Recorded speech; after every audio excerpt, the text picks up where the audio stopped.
and welcome to the Wednesday, April 6th, 2022 meeting of the House Public Education Finance Committee. Remote hearings are held in accordance with House Rule 10.01. This rule has been posted online and is linked to in our public meeting notice on the House website. All remote hearings will be recorded and live streamed by House Public Information Services. Members have the contents of their virtual packets available to them, and for the public, these materials have been posted online. Members, if you're looking for all these items in one place, they're attached in the calendar event tab that Ms. Burt sent for today. To get on the list to be recognized by the chair, members using the Zoom interface have the ability to raise their hands via the app. Ms. Burt will place your name on the list to be recognized. Mr. Lee, would you please call the roll? Thank you, Mr. Chair. Roll call will commence now. Chair Davnie. Present. Representative Sandstead. Present. Representative Kresha. Kresha, present. Representative Bennett. Present. Representative Daniels. Present. Representative Damith. Present. Representative Drefkowski. Present. Representative Erickson. Erickson, present. Representative Feist. Present. Representative Jordan. Present. Representative Marcourt. Marcourt, present. Representative Mueller. Representative Mueller. Representative Richardson. Present. Representative Thompson. Thompson, present. Representative Walgamot. Walgamot, present. Representative Shung. Present. Representative Joachim.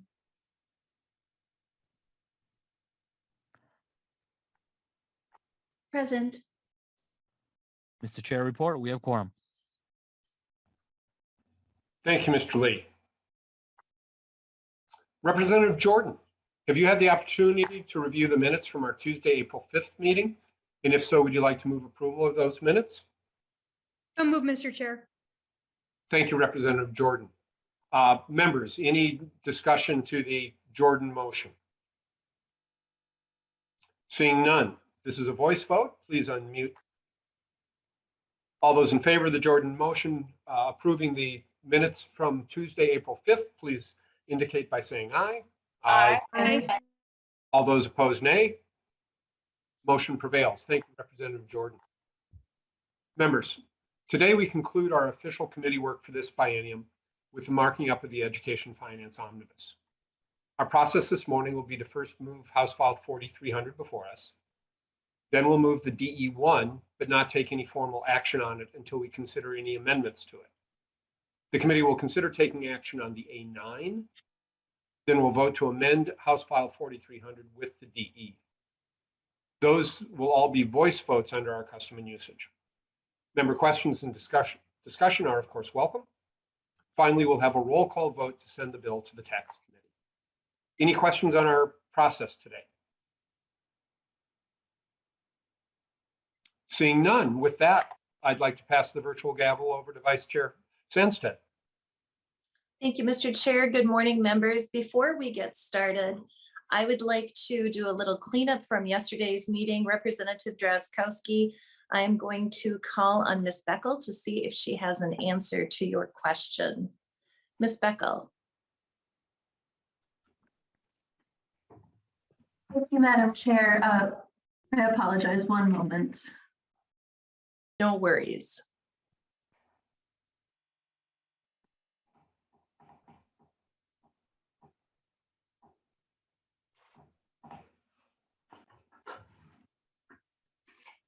Ms. Beckel, if you need a moment, we could always come back to you towards the end of the meeting. Representative Drefkowski, I trust that would be okay with you, just so we can get you your answer. Very good. Let's move on.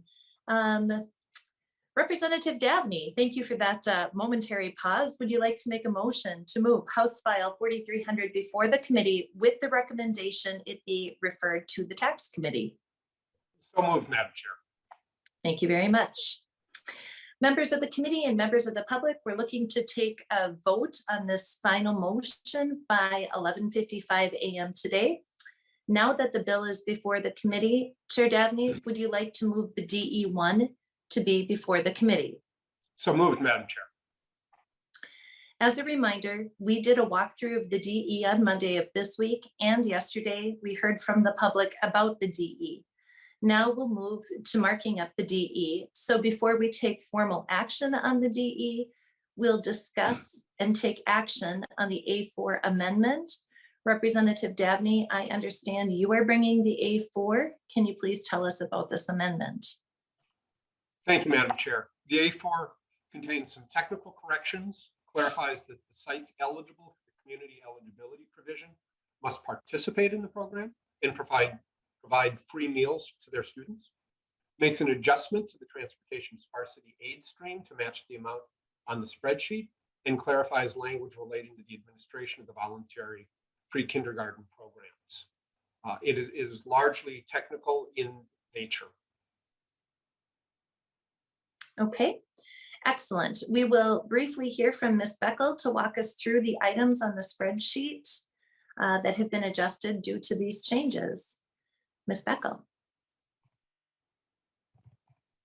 Thank you, Madam Chair. I apologize. My spreadsheets froze at an inopportune time.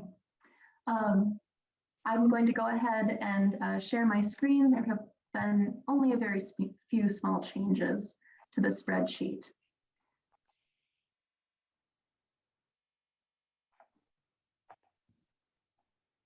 Okay, so this is the spreadsheet that I have showed you before. I'm just going to go down to the change. So lines 58 and 59 on this spreadsheet show the SANA Foundation fiscal year 23 partial cancellation of $650,000, and then the reappropriation of $650,000 with the allowance of using these funds until the end of fiscal year 24. Then there were a few other items. The Network for the Children of African Descent and the Wilderness Inquiry programs are allowed to use their fiscal year 23 funding through fiscal year 25. And the rest of the changes to the spreadsheet are just correcting the public pre-K to the voluntary pre-kindergarten language. So those are the changes, Madam Chair. Thank you, Ms. Beckel. Members, I think this would be a good opportunity to also have Mr. Strom walk through the runs that we have received for districts yesterday. Mr. Strom, may I turn it over to you? Thank you, Madam Chair. In your packets today, and I'm not sure if Ms. Burt would like to pull the spreadsheet up for you. I caught her by surprise, I'm afraid, with this.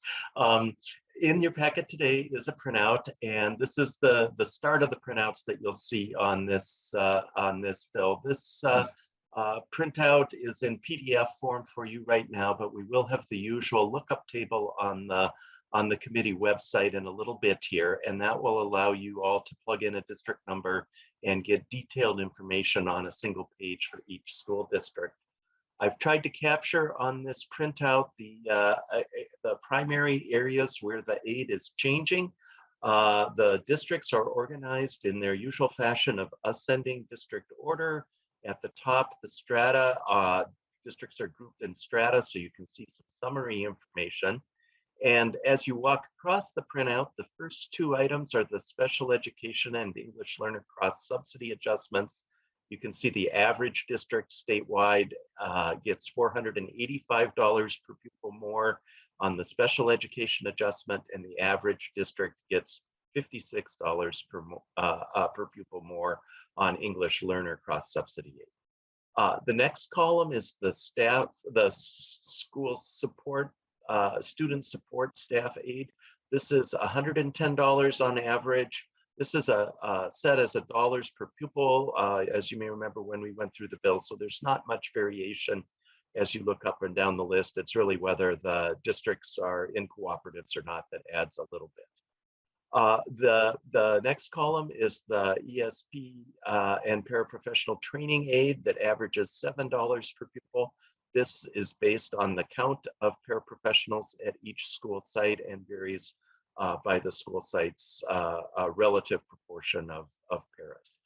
The next category is the due process aid. Again, not much variation. $20 per pupil is the average. And the difference there is for the districts that are in co-ops or not. Then there's the one-time declining pupil aid. This is based on enrollment, fall 21 to fall 20. And the size of a district's decline will determine the amount the average district is getting a $26 adjustment per pupil unit.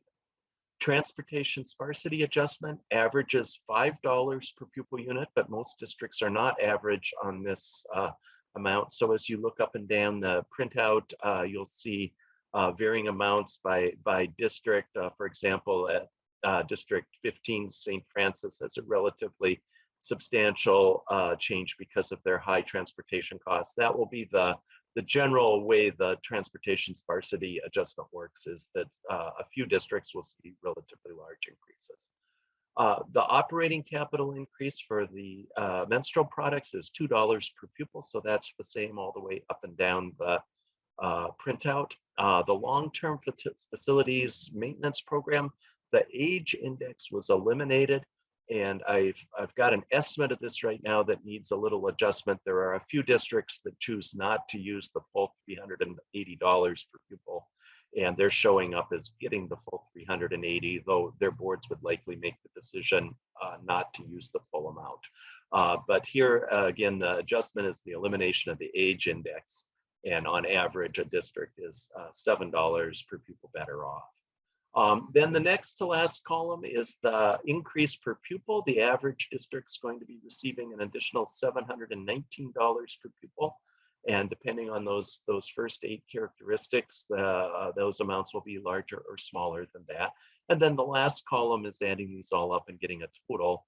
And you can see that on the basis of funding that can be captured on the spreadsheet, about $682 million will be going out to school districts in ways that can be captured on the spreadsheet.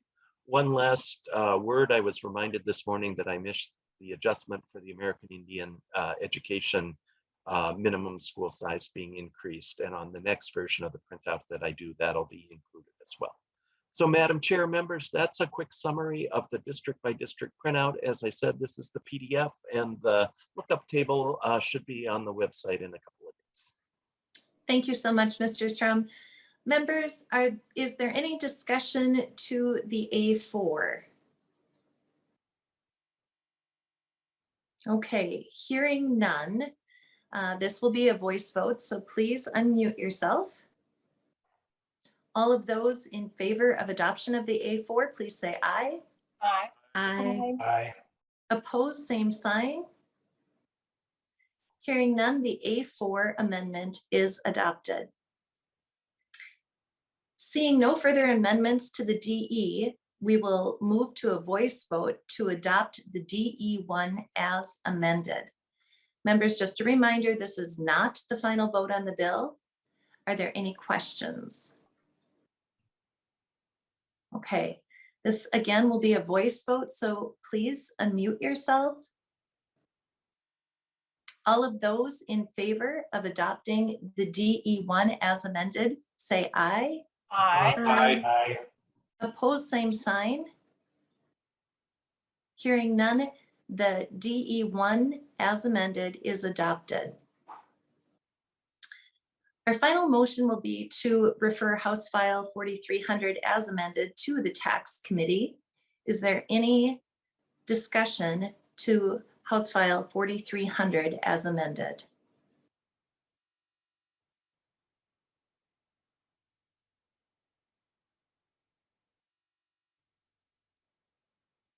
Okay. Representative Drazkowski, maybe we can come to your question now. That's what I was hoping for, Madam Chair. Representative Drazkowski. I'm wondering if our fiscal staff could help us with the question we had that I had yesterday. Very good. Ms. Beckel. Thank you, Madam Chair, and apologies, Representative Drazkowski. Yes. So you asked yesterday if a budget have been set for fiscal years 22 and 23. So I'll just give you the base amount prior to last session for fiscal years 22 and 23 was 20,429,204,000. And after last year's first special session, that budget was increased by $557,456,000 to a total of $20,986,660,000. Representative Drazkowski, any follow-up? Thank you, Madam Chair. Thank you, Ms. Beckel. So does that include, that's a general fund number, Ms. Beckel. Do we have an all funds number too? Ms. Beckel.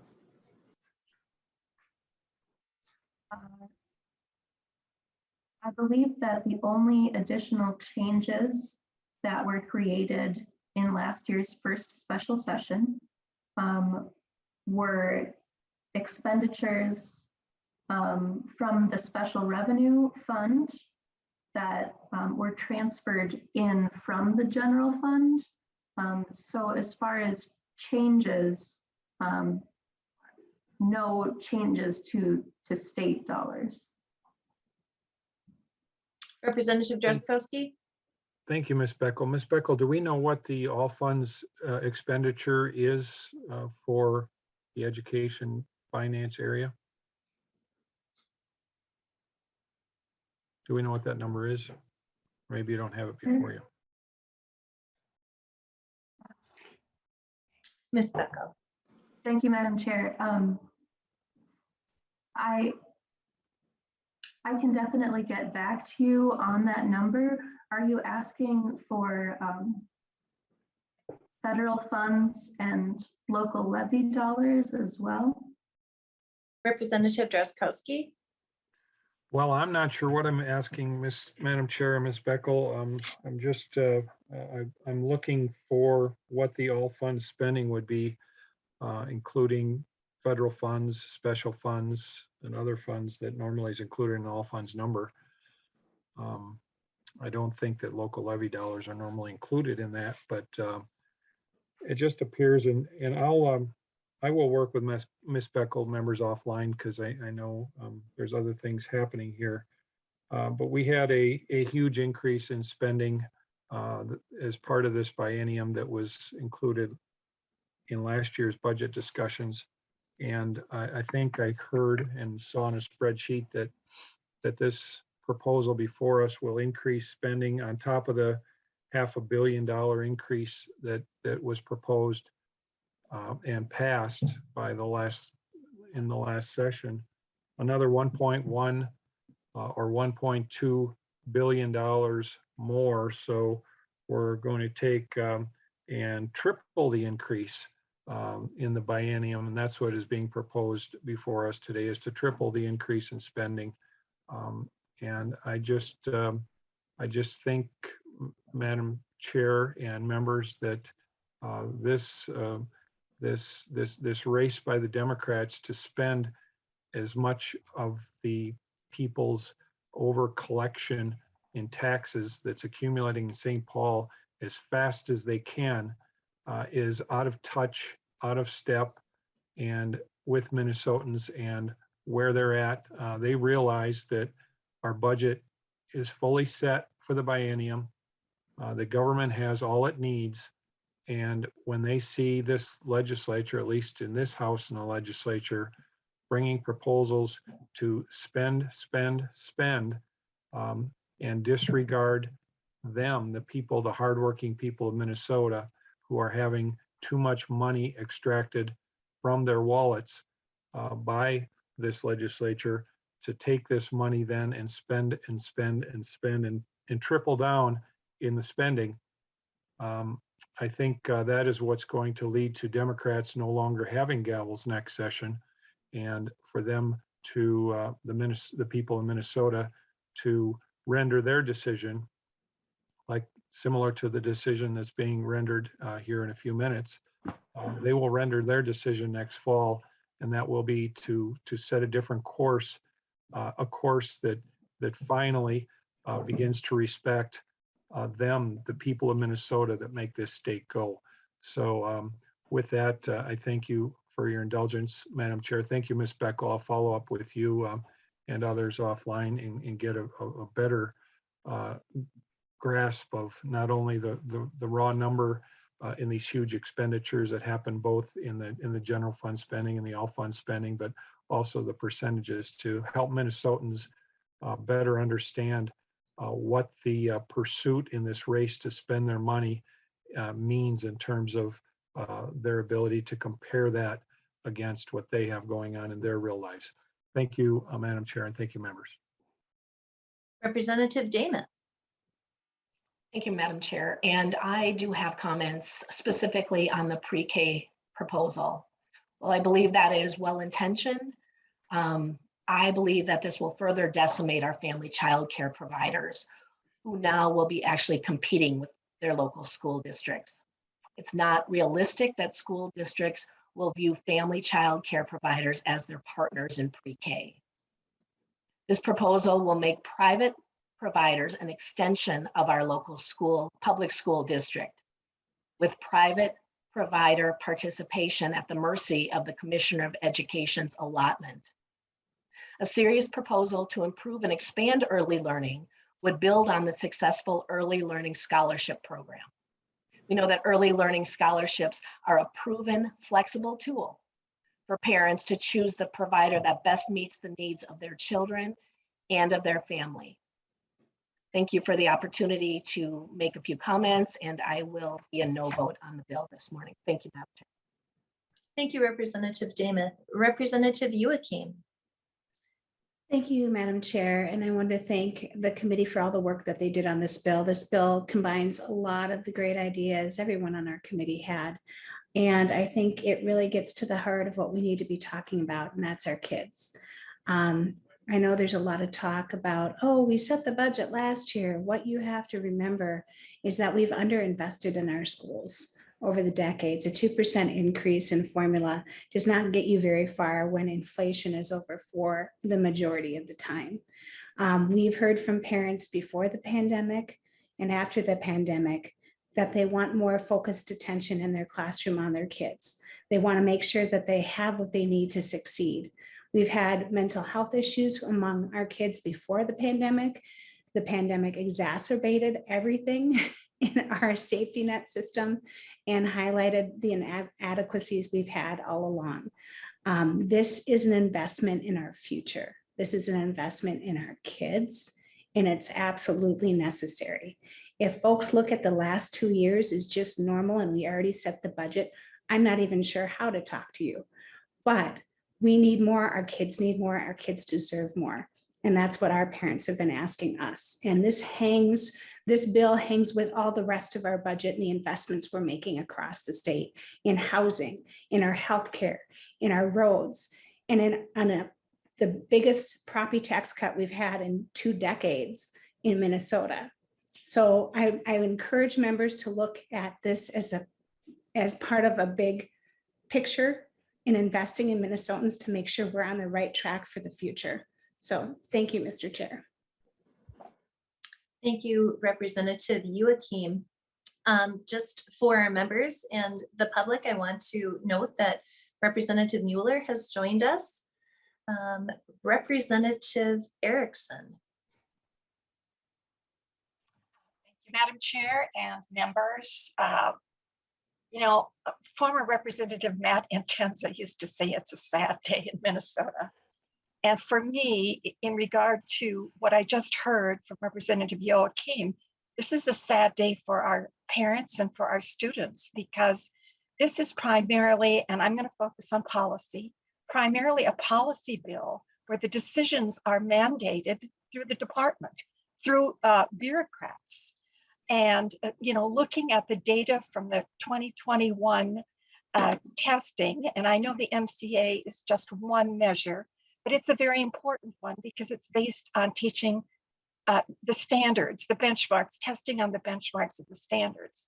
And our children need to have that focus. So my first question is for Adosh Uni, who I see is present with us today because I don't believe the position is.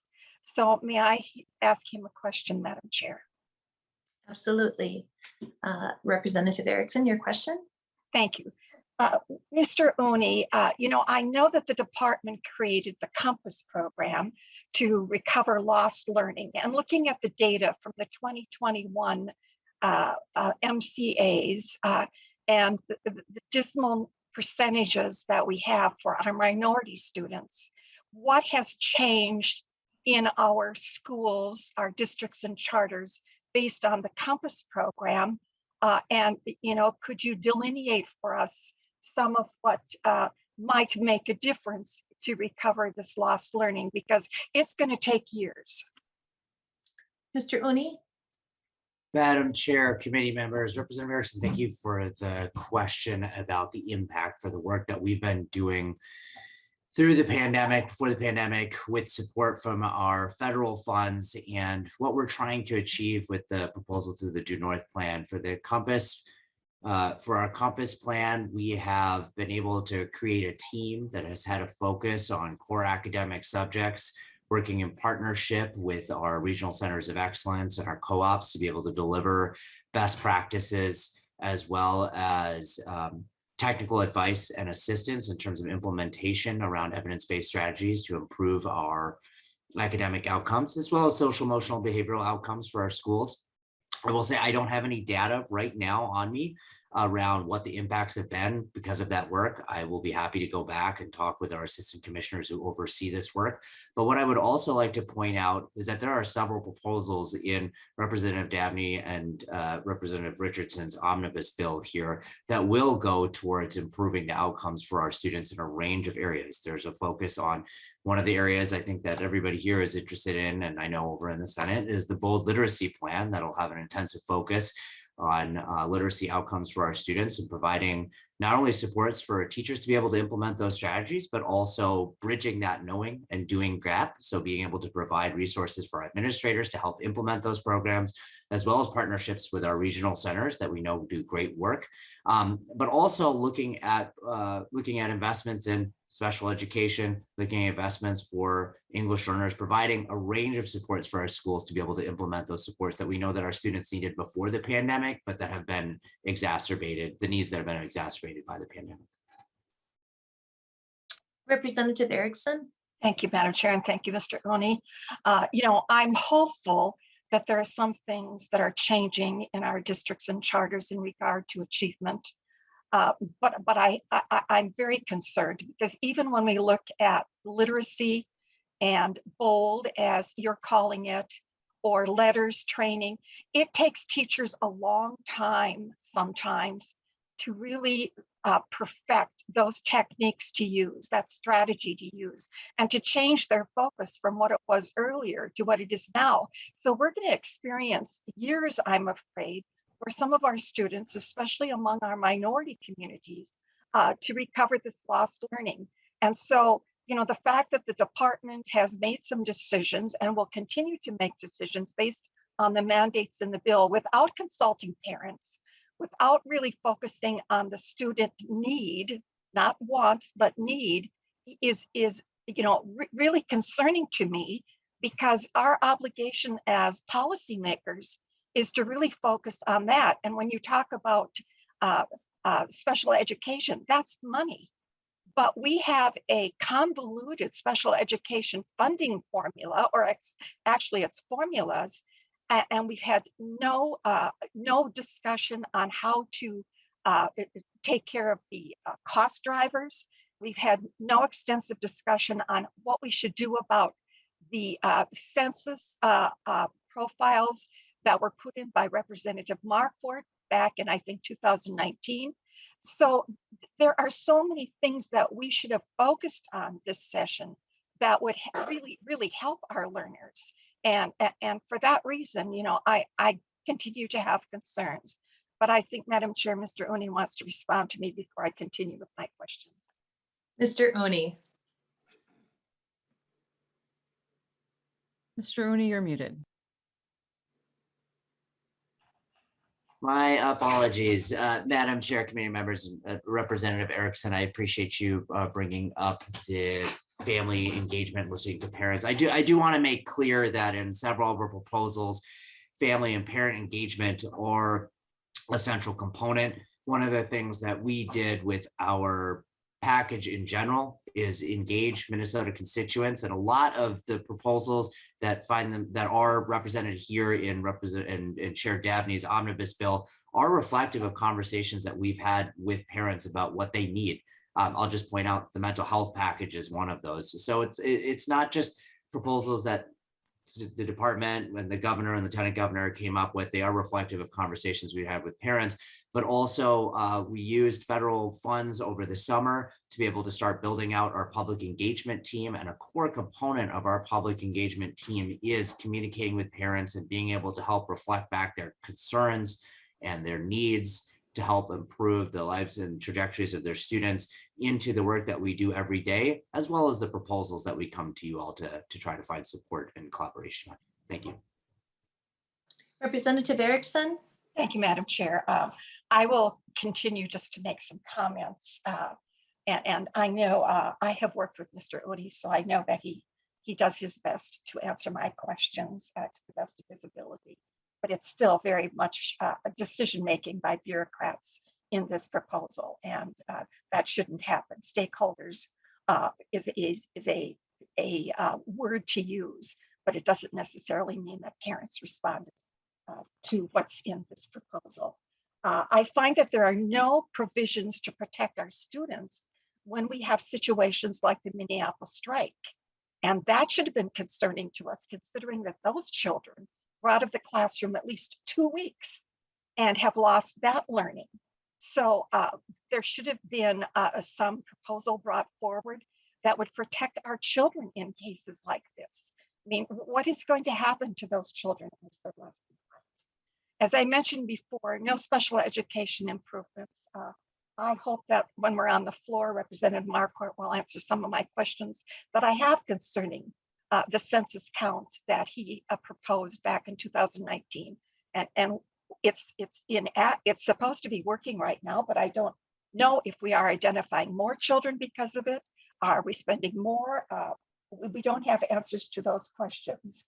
Another is, our prep programs are going to just continue down the same avenue they've been following for years. And that's not really preparing our teachers to know how to teach reading using the scientific method, even though they tell me in my email correspondence with them that they're focusing on scientific reading. But my teacher candidates are telling me that's not true. That's not what they're learning to get used to use in the classroom for their students.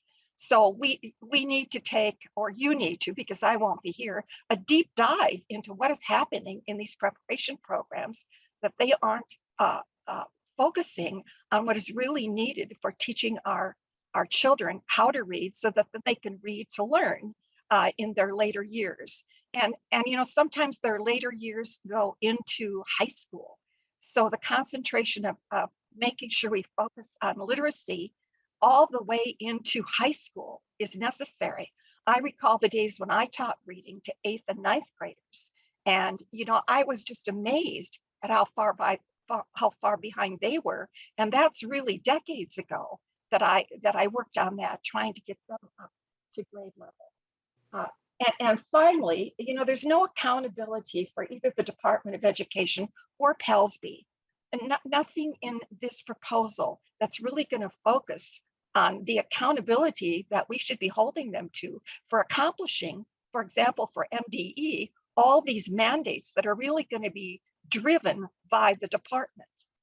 So, Madam Chair, with more than 25 new mandates and 150 policy changes, at least that's what I've counted, and the fact that there's going to be a mandate to have a market report on charter schools. I mean, I know Senator Amber Reichert-Jung very well, not very well, but quite well, because she was the originator of charter schools in Minnesota. And I can't imagine that this isn't an insult to her for all the weeks, days, years that she spent in creating an option for parents to to have charter schools. And now we're going to determine whether or not we should have more charter schools by a market study. I think we better consider that very carefully, because charter schools have become a really important choice for our parents. Again, parents. And this bill is lacking in parents. So Madam Chair, with that, I will close my comments. And of course, I'll be a no vote. Thank you. Thank you, Representative Erickson. Representative Wolgamont. Well, thank you very much, Madam Chair. I just wanted to take a moment to express to Chair Davnie and to the members of this committee how proud I am of what this bill does to fill the English language learning and special education funding gaps. As you've heard me talk about before, these cross subsidies and unfunded mandates have had a devastating impact in my school district here in St. Cloud and in school districts all throughout our state. In fact, as has been mentioned statewide, the difference between what it costs to provide special education services and what the state pays for is more than $700 million for special education. And the deficit in English language learner services is nearly $150 million. This, I think, is really an embarrassment to our state. And not only is it embarrassing, but it has huge consequences for our ability to ensure that all of our children get the education that they deserve. Rather than pitting our students against each other to compete for funding, I am so proud that our education proposal provides more than $500 million annually over the next 3 fiscal years to significantly reduce the amount school districts pay to make up for these shortfalls. So again, Mr. Chair, I want to thank you for your commitment to this. I'm so proud that our bill is going to put our money where our mandates are and make huge progress in filling these English language learning and special education funding gaps. Thank you very much, Mr. Chair and committee members. I will be voting yes. Thank you, Representative Wolgamont. Members, I'm going to just offer a few comments myself this time based on some of the things that I've heard. I'm just going to go on the record and say I'm very proud of this bill. I do recognize last year we did pass a budget, and it was a good budget, and we addressed many of the needs last year.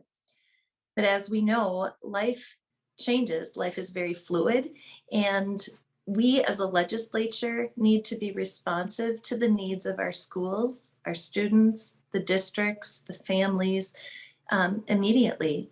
And that is what, Madam Chair, point of order. Representative Drazkowski. Thank you, Madam Chair. It is against our custom and usage for the chair to be talking about their preference for or against a bill. The chair's role is one to be neutral and to coordinate and carry out effectively a neutral approach to making sure the meeting runs properly. So really, Madam Chair, that's not a proper role of the chair. Thank you, Representative Drazkowski. As a member, I am going to weigh in, though, and share my observations on this bill. What this bill does is it addresses some of the significant issues that we have heard as a body from our districts, addressing our special ed cross subsidy, our ELL cross subsidy. It addresses the shortage that we are seeing in the needs of mental health. We are addressing the needs of our students by increasing our supports in those areas. When we are responsive to the issues that we hear about, we are ultimately addressing our students' success. And the components in this bill do just that. We have heard about the needs for additional support services, the ELL, the cross-subsidy issues with special ed. And again, I do want to remind members, this process is not complete. This is one step. From here, we move to hopefully a conference committee, and we work this out together. But I am proud of the fact that we have been responsive to the cries of the public and our students in our public school and charter school settings. So with that, I am going to continue our testimony. Now we'll give it to the leads of this committee. Representative Drazkowski, would you like to go first? Well, Madam Chair, I simply would like to speak about what I just spoke about, and that is I'm concerned about our institution, how we head forward, Mr. Chair, or excuse me, I'm sorry, Madam Chair. If indeed we have the chairs of our committees weighing in and opining upon the bills before them, I am going to raise this issue with the Speaker. I think it is improper for our committees to be led by chairs who opine on bills and attempt to influence the decisions of the members of the committee. That is just fundamentally a wrong approach for a chair of any of the committees that is in the Minnesota House or Minnesota Senate to take. And I hope that this can be a one-off that does not repeat itself again. Thank you, Madam Chair. Representative Krisha. Thank you, Madam Chair. So, members, first of all, in the absence of, I'm going to make sure I get this back a little bit. There we go. In the absence of ways and means targets, this bill really has no seriousness. This is simply a proposal with no path forward. And I'll just start my comments with a note of disappointment to the House DFL leadership. Leadership requires creating paths forward and giving possibilities. There may be disagreements about that, but we don't really have a clear path forward. I can tell you what I believe is going to happen. We'll see this proposal come forward. It'll be then sent to taxes, at which time some point tax will send it to Ways and Means, and then Ways and Means will try to combobble some type of targets together, which is completely reverse of the process, and it leaves no certainty on how you can talk about creating amendments or targets and all that. And I think that puts us at a great disadvantage here in this committee as the Education Finance Committee. I see this lack of leadership. Just today, again, we saw that announcement by Chair Richardson that a bill that had been worked on in the policy on the constitutional amendment to bring educational rights to kids will be killed.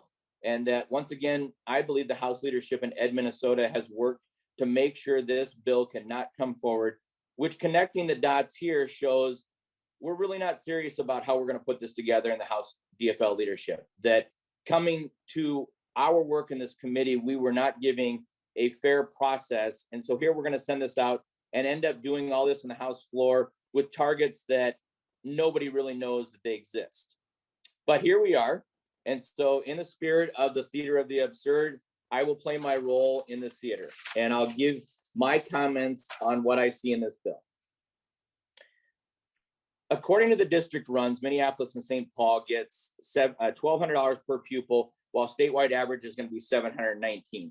I don't care how you shake that out. When you look at the district runs, to create a $481 discrepancy between statewide schools and what Minneapolis and St. Paul get, this creates a Minneapolis and St. Paul proposal.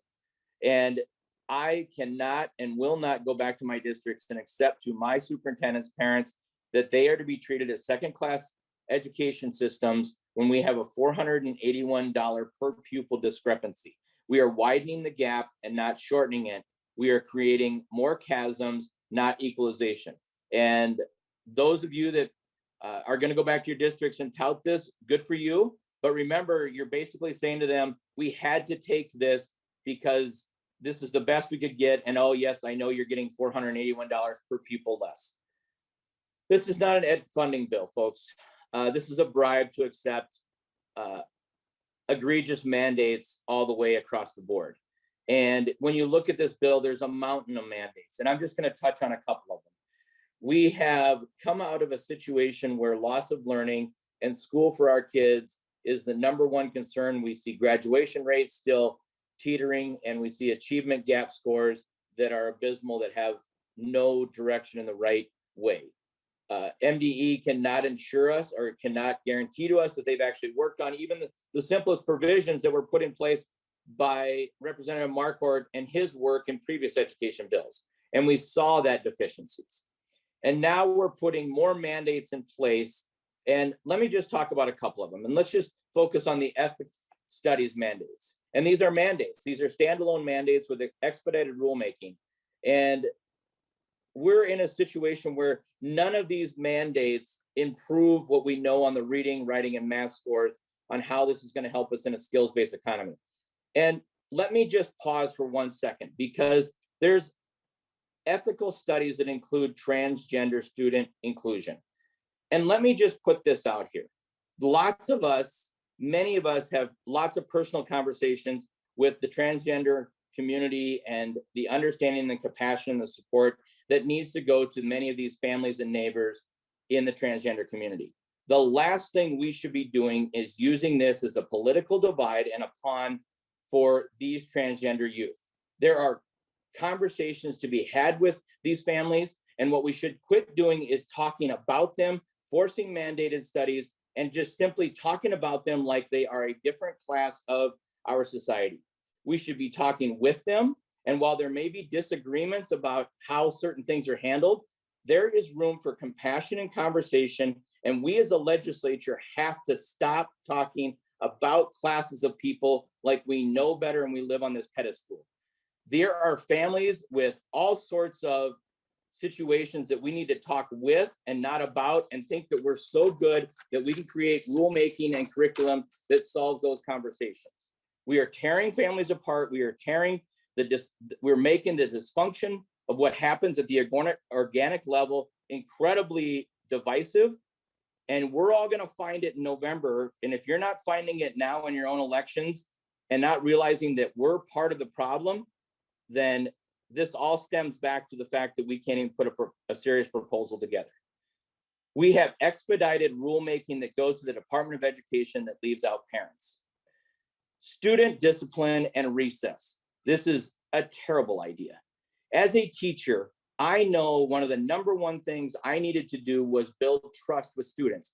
And these children, I have taught these kids, you have taught these kids. I needed to bring them into the classroom when they were behind in homework. I needed to bring them in when they were behind, not because I was disciplining them, because I needed to build a relationship with them in a family structure that wasn't working. Oftentimes, I could get them to take down their walls and their defense mechanisms and open up. Yet, if I were to allow them to go back out in the schoolyard or to go back out in with all their peers, they would still use the exam, they would still exhibit the same behaviors of aggression, bullying, or other tactics that they only knew how to do because they were in survival mode. When we take the tools of teachers away so that they cannot build relationship with students, we once again are talking at students and not with them. This is a proposal that should be pulled from this, and it should allow our teachers to go back to build trust with their students, to break down those walls, not build more of those. There's no special ed reform here. There's a whole bunch of money that adds more hours, and it doesn't make one single change on how we do special ed and the reforms necessary in there. That's a problem. That's a big problem. And finally, members, there's zero accountability in this proposal to MDE or to Pels B for them to come up with better solutions and results. And to all the special interest groups and lobbyists that paraded through our committee in the last couple of days and gave a nice pat on the head of this bill, you go back and explain the $481 differences. You go back and explain the mandates, and you go back and talk about how this is a bribe to accept mandates that our schools simply don't need, don't want, and the parents haven't asked for. So with that, members, I recommend a no vote. Thank you, Representative Kresha. Representative Davnie, closing comments? Yes, thank you, Madam Chair, and thank you, members. This bill is the product of listening to Minnesota, listening to students, listening to parents, listening to educators, listening to communities. It's a matter of our partnering with those same people in our role as the state legislature to help strengthen relationships between students and staff in schools, to assure that the curriculum is relevant to today's learners, and to provide the resources that we have to ensure that every child in Minnesota has access to a world-class education.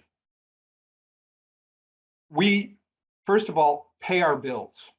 We do what adults do.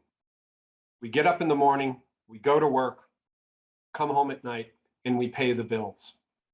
The over $700 million in deficit to the state's support for special education services is a bill that has come due. The $147 million deficit in state funding of English language learners is a bill that has come due. And it's time that we do what we have been sent to do, which is pay the bills for the state of Minnesota. In this proposal, we look out for the well-being and mental health of students so that they can succeed academically. We can continue our commitment to a richly diverse workforce in our schools, teachers, paraprofessionals, and support staff all. And we provide schools the resources that they need to build back from 3 long, difficult, disruptive years of a global pandemic.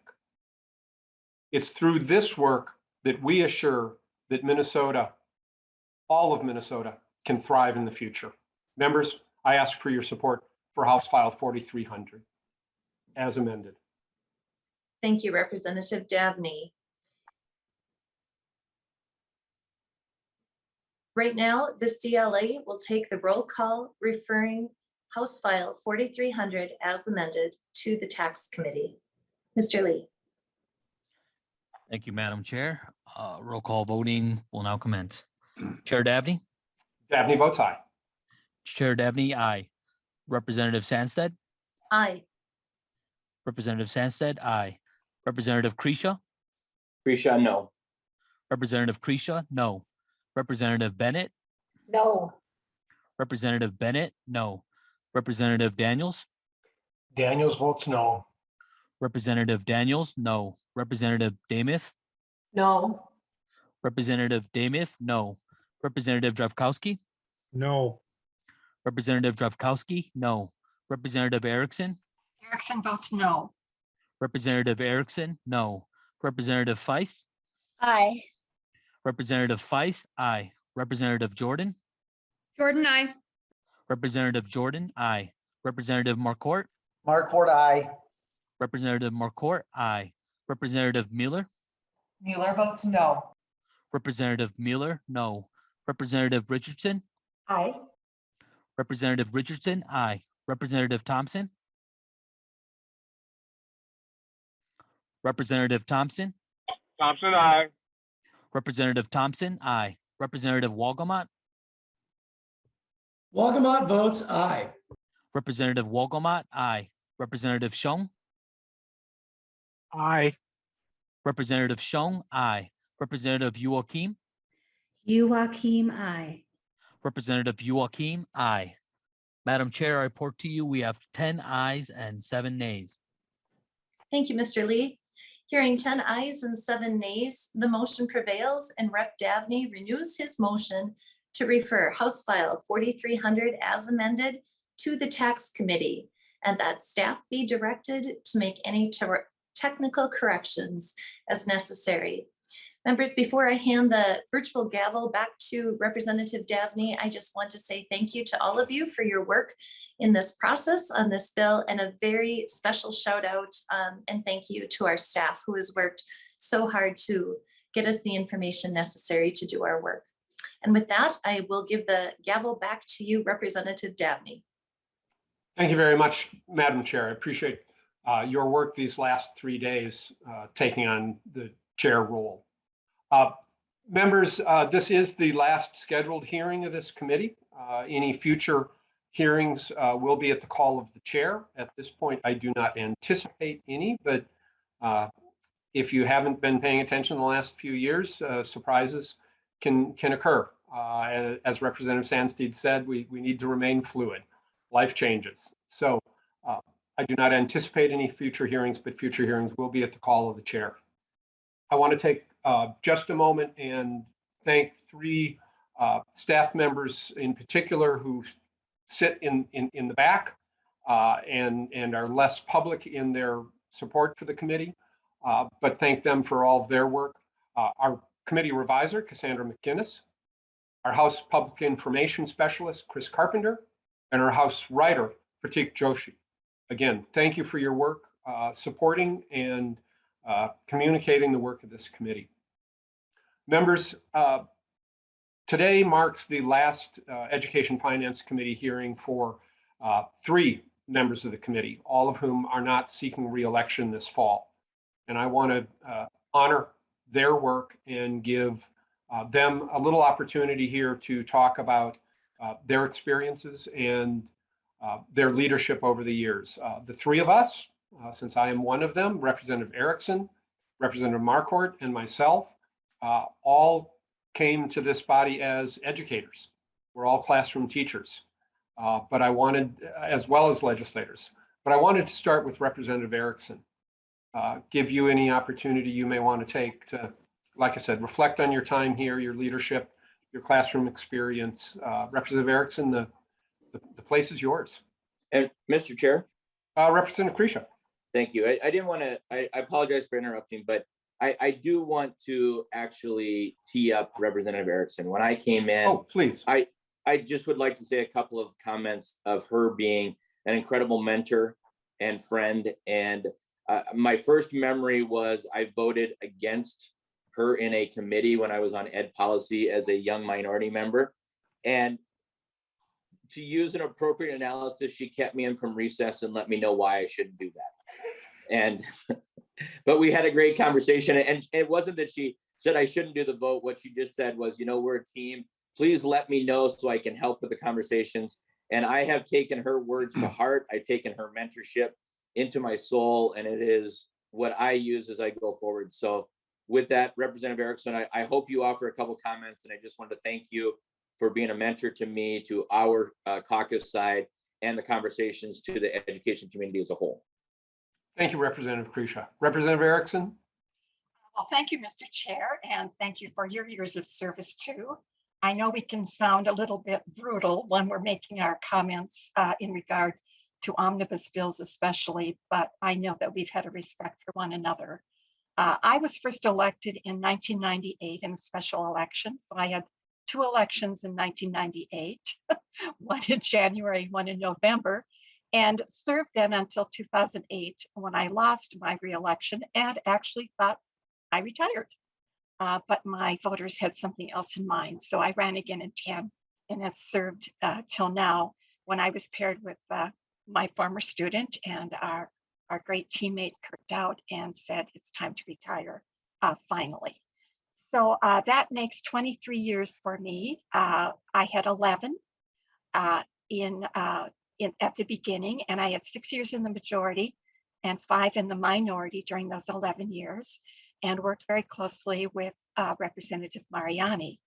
We had many discussions at night, during the day.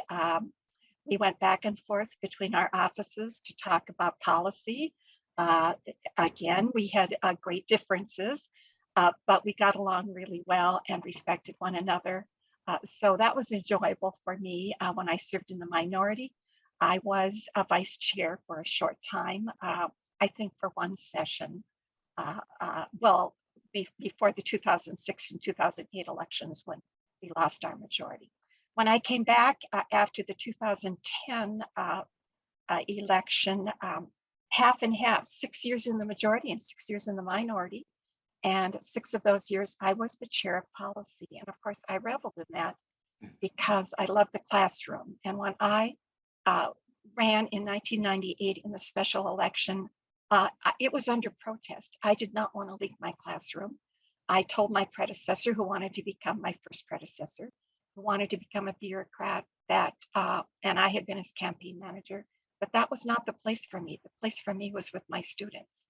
And I did not retire until 2000. So I had 3 years teaching and legislating, but I could not be a highly qualified teacher in the classroom those 3 years without retiring, because, you know, those of us who have taught and those of you who know teachers know how hard we work to make our classroom students effective, to help them achieve, to look towards success. And I love that. And if I hadn't become a legislator, I probably would still be in the classroom, even though I just recently turned 80. So, I wouldn't have any problems with being with students. And told my superintendent at Princeton he probably will welcome me, or maybe not, as a substitute teacher. But there have been great successes over the years. I've worked with Representative Marquardt closely as well. He was the author, as you know, of The World's Best Workforce, which I still have some questions about, but he did that. And Representative Davnie as well has had successes and brought forth, for me, it's always the policy side that I look at. But, a legislator is only as, I think, as successful as staff, the staff that surround us. And so I want to really thank staff on my team and, of course, nonpartisan team, because they have been what have helped me achieve the policy that I thought was best for our children. So, of course, we all know Jody Withers and what a great success he has been for all of us, because he knows the statutes by memory and has taught me how to really delve into them and look for the up and the down in how we have created those statutes. So, Jody Withers, thank you so much. And I know that's from all of us because you help all of us. Carmen Johnson is not here, but I know that Representative Marquardt and Representative Davnie remember her. She was one of my CAs, Casey Peterson also. And I had others along the way because my CAs liked to work for me and then move on to becoming lobbyists. But, nonpartisan too brings great success to chairs and to members.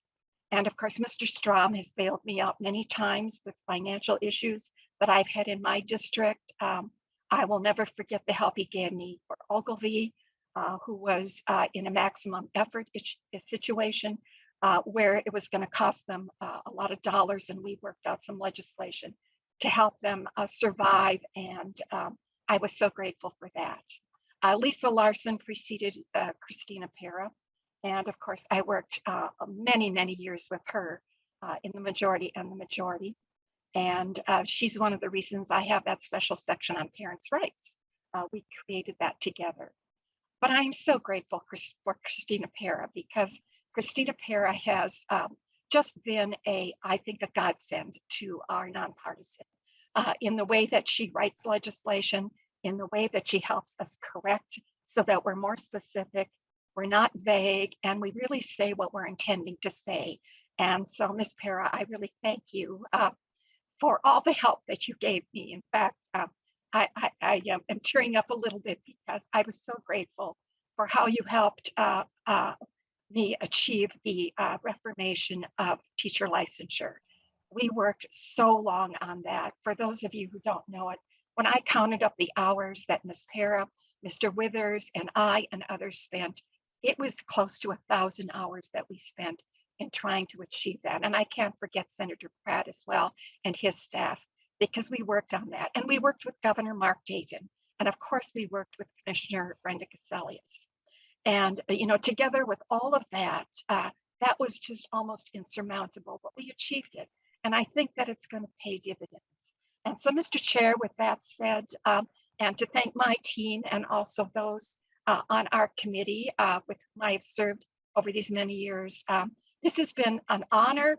It's something I'll never forget, and I won't forget most of you. And thank you for giving me this time. God bless you.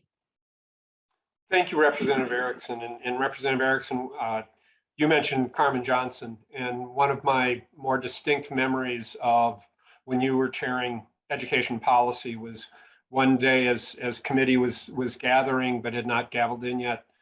Carmen came over and leaned down next to me and quietly said, "I think the chair threw you under the bus this morning, but it's going to be, I think it'll be okay."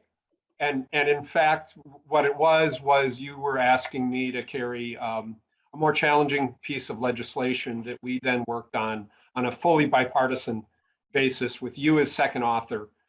And it was just Carmen's way of introducing the topic. Yeah. She was delightful to work with. Yeah. And she occasionally emails me, and I always enjoy hearing from her.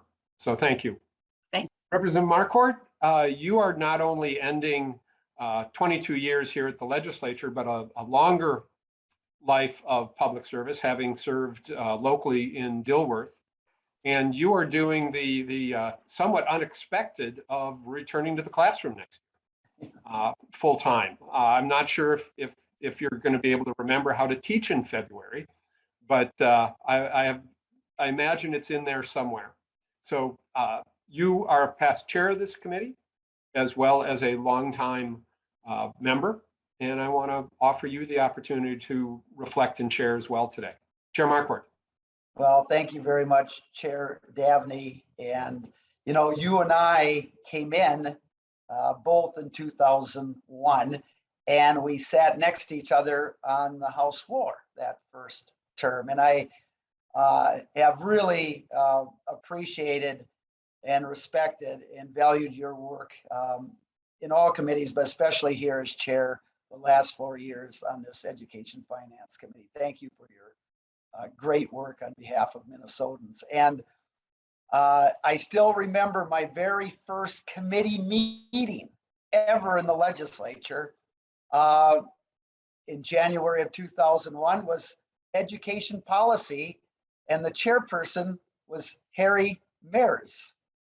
And I still remember him holding up a candy bar, a Mars candy bar, saying, "This is not how you pronounce my name. It's Representative Mears." And I still remember that.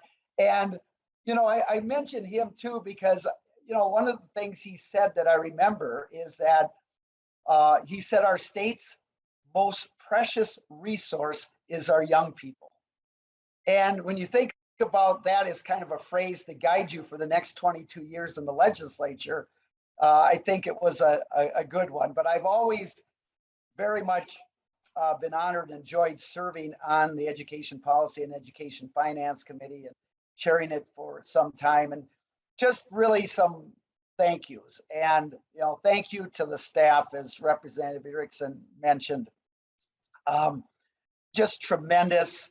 And, you know, Tim Strom, you were there 22 years ago, and you're just amazing. And putting out all of these runs and every information we have. And so thanks to all the staff, but you kind of represent the education staff as I know it, Mr. Strom. So thank you for that.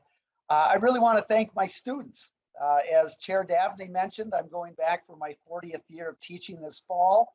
And it was my students who kept me grounded and knowing what, as I served on this committee, what was important as far as how we really can deliver for students. And thank the members. You know, the thing about this body is, you know, we might disagree on how to get to certain areas, but everyone and in this committee always wanted to do what was best for our schools and our students. There was no doubt ever about that. Every single member valued our schools, valued our education, valued our students. And it was just, we differ on how to get there, which is what the legislature and our great democracy is all about. So it's been a great honor to serve this institution, but especially to serve on education finance, because that is the state's top priority.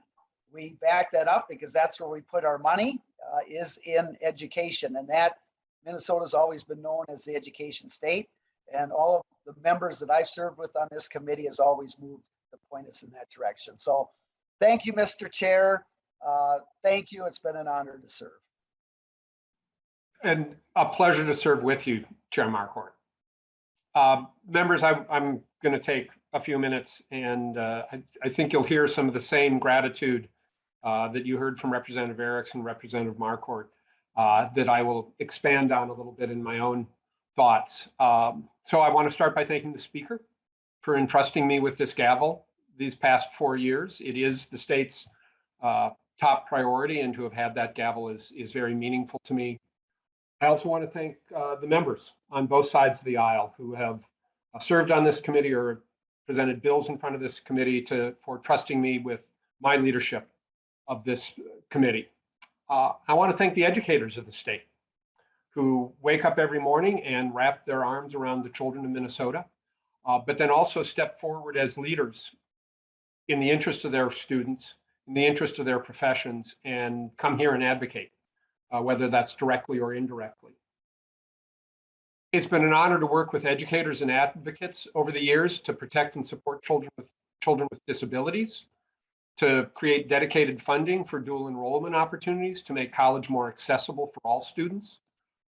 I've challenged schools to create safe and affirming cultures for all students, worked to support adults who, like myself, needed to complete high school by providing a choice of paths to that golden ticket, had a special emphasis on immigrants who came to this country with disrupted educational experiences, on their need to complete high school and start college so that they could take their place in the United States, and helped create new paths for people of color and Native American Minnesotans to become teachers, and so much more.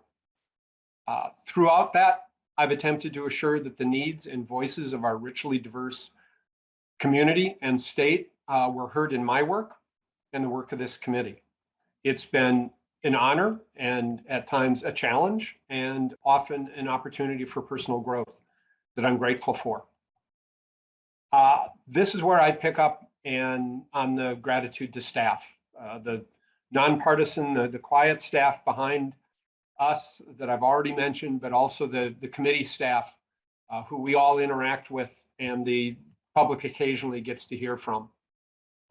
We know that they make this place run, they make us look good, and that they sacrifice their time and their families in the service of the state.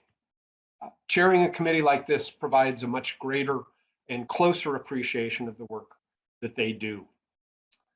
Our bill this year is 232 pages, and the education staff team put in hundreds of collective hours to make sure that it was written right, that everything balanced, and that it was meticulous. Their dedication to getting the concepts that we provide them into statute precisely and on time while meeting impossible deadlines is amazing. Mr. Strom's massive spreadsheet that models every aid stream that funds the state's education system. Be careful what questions you ask Tim Strom. He will provide you with the answer consistently. His wise counsel, I'm grateful for his wise counsel and insights, along with his gentle humor, and found it invaluable as we look at not just putting together a bill, but his work to strengthen public education opportunities in Minnesota. Thank you, Tim. Ms. Para's ability, as Representative Erickson mentioned, to listen deeply to members and the public and advocates, to discern our policy goals and hopes, and then translate those into the technical legal language of statutes that upholds the rule of law in an elegant way. Thank you, Ms. Para. Ms. Beckel, new to the committee this year, who out of the gate masterfully managed to balance a $3.275 billion spreadsheet. I'm told that's the second largest spreadsheet in the legislature. I don't have, as you know, the mind for numbers that you do, and I'm so glad that you have that mind and spend it here. To Mr. Rudquist, DFL staff, he always has the answer I need without fail. He balances his kind of comprehensive knowledge of the bill with the ability to provide the right fact, the right insight at the right time. Amazing. And I could not imagine working without his support. To Mr. Lee, who stepped in the committee legislative assistant role, at first in an entirely virtual environment. He attacked that steep learning curve with commitment and inquisitiveness, taking on expanded responsibilities along the way. Thank you, Mr. Lee. And I could not imagine leading this committee without Ms. Bird. The reason that this committee runs as well as it does, that we hit our goals, that we meet our deadlines, that we have the opportunity to hear from Minnesotans across the state, and that we are able to deliver for Minnesota students and educators is because of Ms. Burt's work behind the scenes, tireless work. I rely on her not just for her organizational skills, but her insights on Minnesota, the legislative process, what is going on elsewhere in the House and how that impacts our committee and public education, and so much more. Thank you, Ms. Burt. I rely on each of these individuals for insights and guidance in their professionalism. They have each done this work while we transition through a global pandemic and then back again, at least back partially. I do miss meeting in person, the casual interaction with members and the staff and the public. It's an easier and better way to legislate than the COVID-19 bug allowed us to do. It's been disruptive, and the staff of this committee have made sure that we were able to continue to function and lead and provide for the students of Minnesota. It's a great team, and I'm particularly lucky and thankful to have been a part of it. I also want to thank Chairs Joachim and Chair Richardson, the two education policy chairs that I've had the privilege to work closely with these last 4 years. They've entrusted me with the product of their months of committee work and leadership, and then joined me in moving our joint efforts forward. They've led their committee's significant bodies of work and then transitioned rapidly after the first legislative deadline to the third legislative deadline with this bill.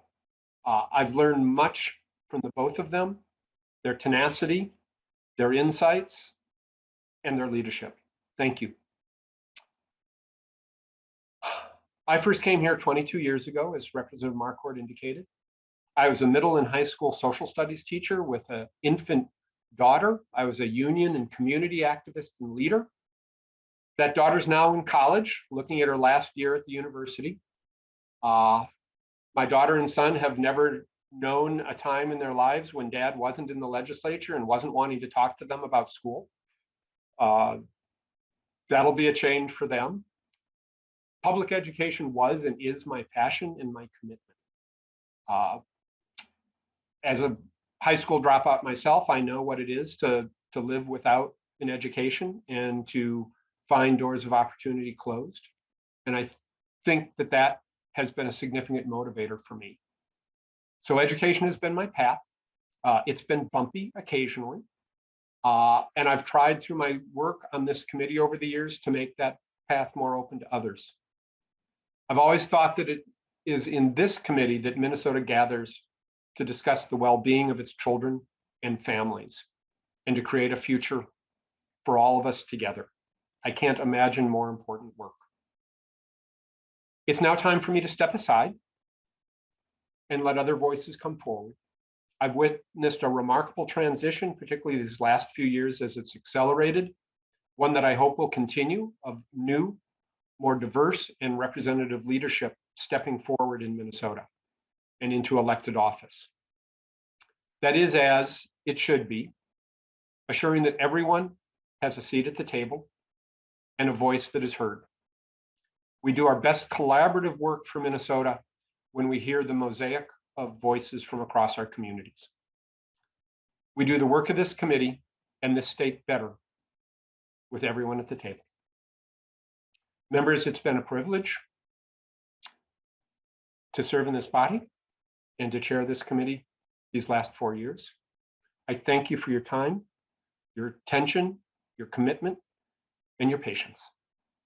With that, members, we are adjourned.